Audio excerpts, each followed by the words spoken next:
Merry Christmas to everyone. But what is Christmas really? What are we celebrating? To understand this, we must take a step back, even to the ancient Egyptians. The Egyptians adored Horus, the sun god who fought his battle every day against Set, the god of darkness.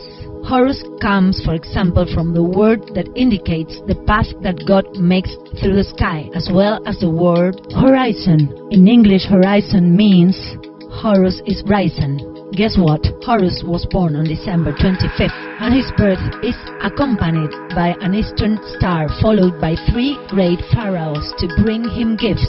Does it remind you of something? Horus was baptized at 30. He had 12 disciples and was betrayed by Typhon. Then he was crucified, and after 3 days he was resurrected. But we are neither in Palestine nor in Roman domination. We are in Egypt 3,000 years before Christ was born. Some will say that it is just a coincidence, but coincidences do not exist. Let's see. Actis, the god of Phrygia, was born of a virgin on December 25th and then crucified and resurrected. Dionysus, Greek god, was born on December 25th, author of miracles, crucified and then resurrected. Krishna, god of India, born on Devaki from a virgin on December 25th, accompanied by a star, also crucified and then resurrected. But let's continue. Mithra, god of Persia, was also born on December 25th, with 12 disciples, died and then resurrected after 3 days. If you have time to find other matches, you can look up the birth dates of Buddha, Zoroaster, and hundreds of other gods. In truth, what unites all these religions and pagan beliefs are not just coincidence, but they have a totally astronomical origin, and that is the fact that on December 24, the eastern star Sirius, that is the brightest star in the world, sky aligns perfectly with the 3 stars of Orion's belt. These 3 stars have always been known and called the 3 kings. If on the night of December 24 we drew an imaginary line joining the 3 stars with Sirius, the line will touch the horizon just at the point where the sun, or our God, will rise again on the morning of December 25th. What does it mean?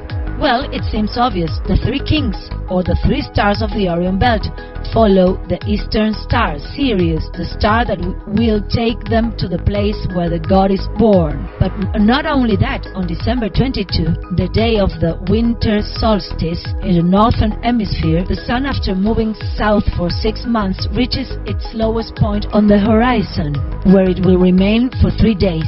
In these 3 days, the sun remains in the proximity of a very particular constellation, which is called the Southern Cross. Then, on the 25th, its journey into the sky begins to move north again, to rise more and more towards the horizon, to be reborn, to rise again.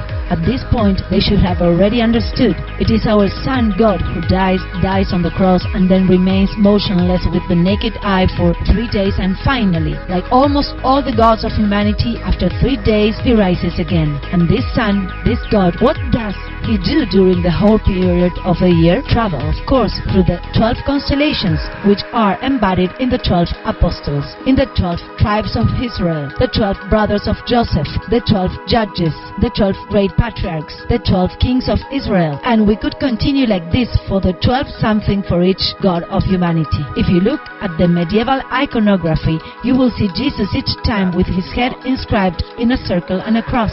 The circle is nothing more than a pagan symbol, the cross of the zodiac. He is the Savior, the Son of God, who is none other than the sun that is the center of the symbol. But all this in your daily life, in the shopping frenzy that perhaps you have fallen into these days, in the Christmas songs, in the prayers of a church, has been completely forgotten, if not perhaps totally hidden. We have already been children of nature, worshippers of the things of heaven, and in ancient times it was known, although in a different way than today. But knowledge and wisdom is much older and never dies, and this shows how much the men of the earth, if stripped of later cultures, of religious excesses that have hidden thirst for power and war, are all of them tiny, fearful from heart, and tremendously empty pinks.